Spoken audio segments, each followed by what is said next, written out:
In the campaign for world peace, more and more children seem to be stepping into the spotlight. Youngsters have written letters to world leaders, and Sydney schoolboy Eamon Burke recently visited the Soviet Union at the invitation of President Gorbachev. Now, a 12-year-old boy from Australia's Hare Krishna community has written a peace song calling for the release of fellow sect members from Russian prisons, psychiatric hospitals and labour camps. Tracy Bowden reports on a musical plea from the Krishnas to the Kremlin.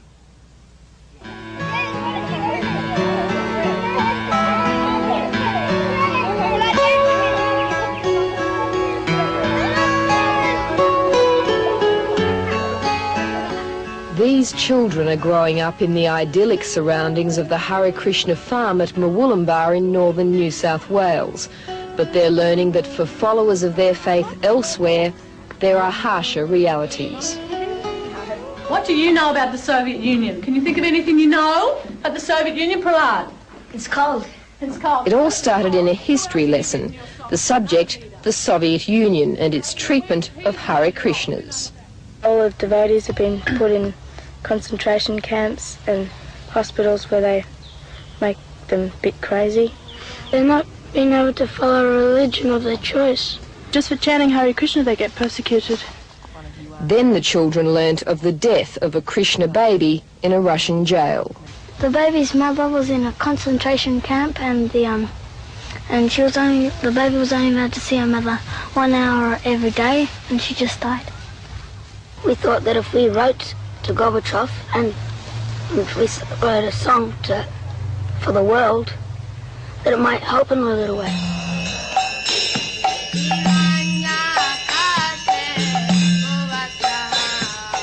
Prahlad was born into the Krishna religion 12 years ago. He words to the song, a musician did the rest. What would you say to Mr. Gorbachev if you could ever talk to him? I would tell him how I don't think he would like it if he were persecuted for his religious belief. Please, please let our friends go. So for the Krishna kids, it was out of the temple, into the recording studio, and onto the peace bandwagon. Mr. Gorbachev, you may say you want peace and that's okay, but try to see our point of view. The Hare Krishnas want peace too. Please, please let our friends go. I hope everyone will listen to the music and it will bring more attention to the human rights position in the USSR. Mr. Gorbachev, let the world see. Do you think it can do any good? Yes, I hope so. Mr. Gorbachev, let the world see. Mr. Gorbachev, set them free. If we all can do something to help them, it could stop. Mr. Gorbachev, set them free.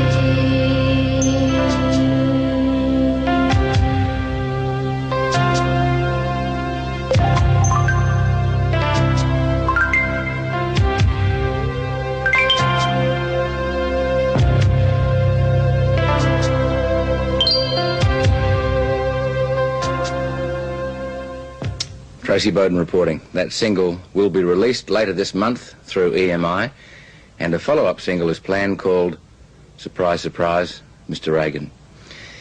That's all we have for tonight. Back at the same time tomorrow night. Tomorrow night the program's coming out of Perth. We'll see you then. Good night.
call themselves Prahlad and the Krishna Kids, and they're the latest act to be signed in Australia by the big record company EMI.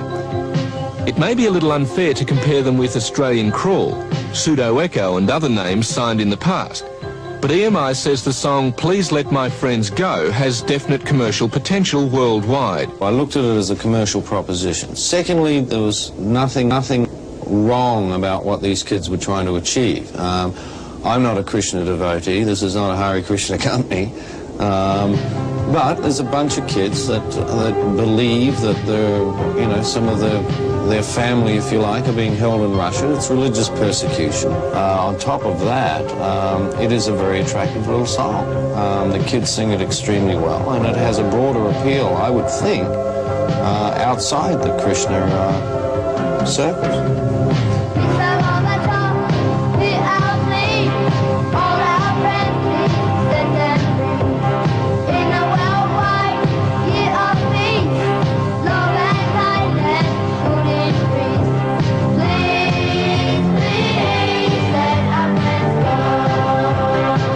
Face paint and the sarongs are no marketing gimmick.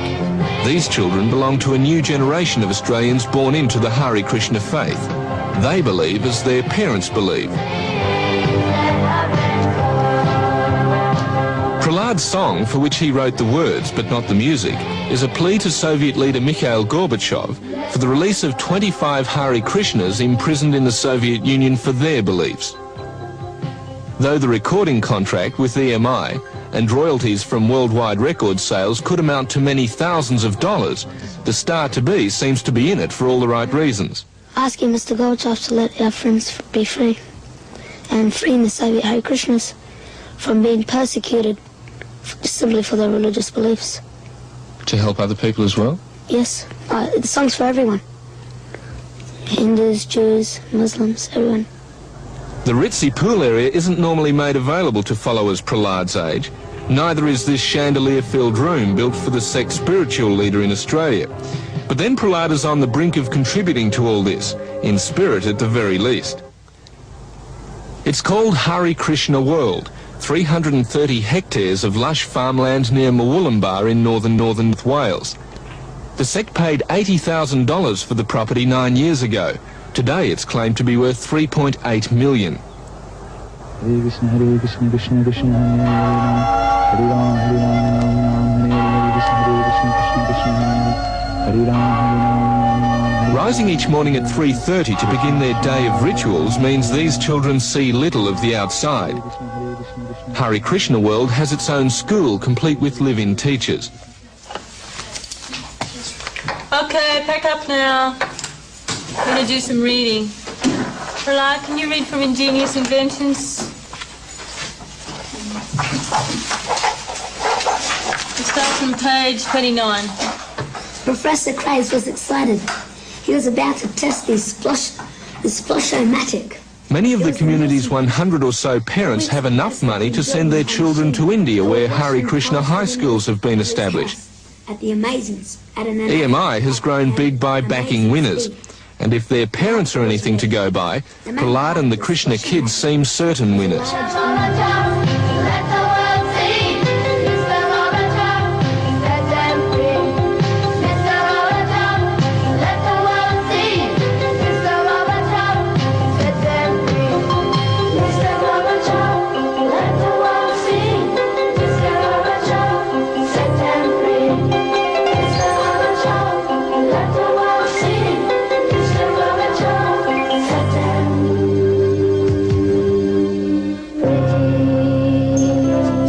I think people will be impressed by his sincerity, by his purity. You speak to Prahlad, you speak to the children, they have a great concern about their friends in Russia and also about the future of this planet.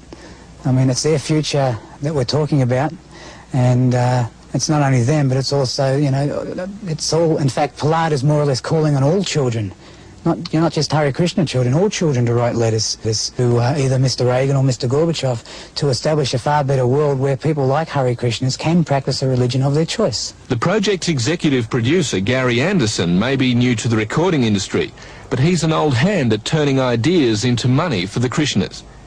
He started by managing the sect's lucrative incense dealership in Sydney. He's now negotiating for a second song written by Prahlad to be marketed by EMI in the United States. Mr. Reagan, won't you please hear our plea? As a Russians, to let all our friends be free. How much money do you hope to make out of this exercise? We don't know exactly what money is to be made, but we do know that the money that is made will go to we have Food for Life program in Sydney and Melbourne, Hare Krishna Food for Life, and we will establish these. Already these Food for Life programs are very respected by people like Ted Noffs and even governmental people within both the Liberal Party and the Labor Party are very respectful of our work in that field, and we feel that the money will go there. Prahlad, in the meantime, has remained completely unfazed by it all. Are you going to enjoy the success it might bring you? Yes. People saying you're a good singer? If the Soviet Hare Krishnas are freed, I think it would be a success. And how about what your friends say about you, your ability to sing and make good music? You're not so worried about that? No, not at all.